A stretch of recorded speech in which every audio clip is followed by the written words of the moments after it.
going to learn about JavaScript loops. Loops are found in most programming languages.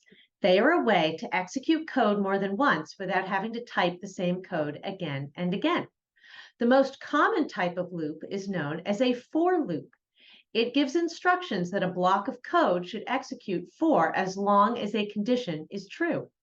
Let's learn how to make a for loop. Once again, we're going to make a new JavaScript file by clicking on the new file button right here.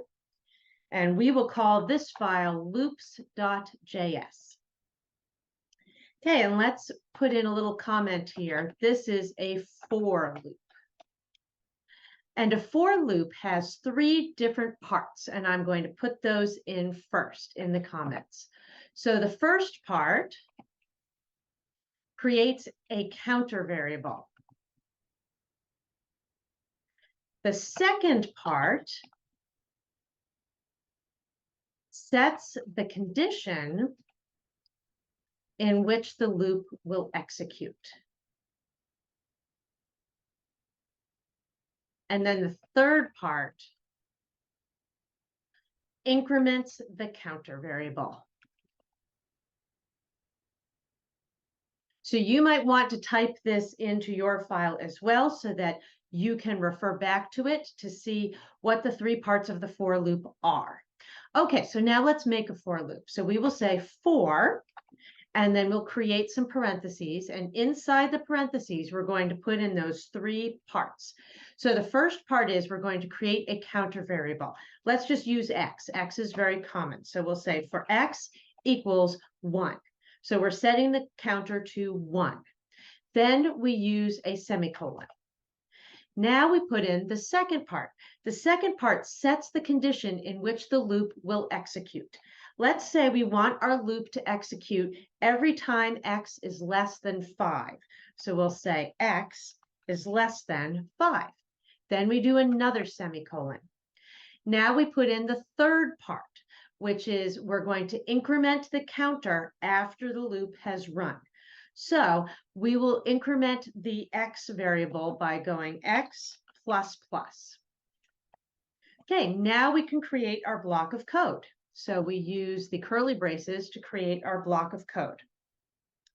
So in this block of code, all I'm going to do is I'm going to say console.log,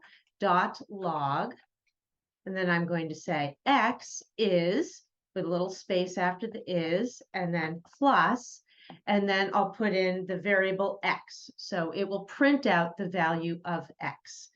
So what do we think is going to happen when we execute this code? So first it creates a variable called x, and it sets it to 1. And so then the next thing that happens is it checks, is x less than 5? Yes, x is less than 5. So then it's going to execute this block of code right here. So it's going to log x is 1. Then the final thing it does is it increments the x. So the next thing that happens is x is 2. So that's the end of the loop. It goes back to the beginning of the loop. It skips over this first section. It goes just to the second section, which is the condition. And it says, is x still less than 5? Well, x is 2 right now. So yes, x is still less than 5. So it's going to execute the block of code again. So it's going to make that log statement, and then it's going to do x plus plus, which increments the counter variable from 2 to 3. So let's try that out. We're going to save our code, and we'll run the command node loops.js. Okay, and we see we logged out 4 different statements. X is 1, x is 2, x is 3, x is 4. So you might ask yourself, well, why didn't it log x is 5? Well, the reason why was because the condition was x is less than 5. So when x got to 5, that statement wasn't true anymore. So that's when the loop stopped executing. Let's make one more. So we can, when we create a loop, we can use other variables that have been created before the loop. So let's let y equal foo. And now we'll make a new for loop. We'll say for x equals 1. And we don't need to worry about using x all over again because This X was only a value here in this original for loop. Now we're going to make a brand new X. So there's X equals 1. And then we'll once again say X is less than 5. And then we'll have our third statement be X plus plus. So it's going to loop in exactly the same way, but now our block of code is going to do something with that Y variable. So we're going to say Y equals Y plus, and we're going to add this string bar. And then after that, we'll log. So we'll do console.log Y. So let's think about what's going to happen in this loop. We already know that Y is foo.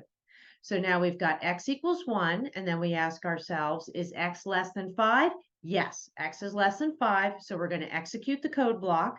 So now we're going to set Y equal to Y, which is foo, plus bar. So we're going to wind up with the word foo bar. And then we're going to log that value of Y. So we should see foo bar in the response. What's going to happen when we execute the loop again? So now we know we've incremented X. So now X is going to be 2. So we'll go back up here and now we'll ask, is X less than 5? 2 is less than 5. So we will still execute the block of code. So then we'll do Y, which right now is foo bar, equals Y plus bar, which is going to give us foo bar bar. And then we will log that value of Y. So you can probably guess what's going to happen. Maybe you should pause this video and think about it. Think about what you'll see in those log statements. And I'm going to save and let's run and we'll see what happens. First, we saw our initial for loop executing, but here's our second for loop. So we got foo bar and then foo bar bar and then foo bar bar bar, foo bar bar bar bar.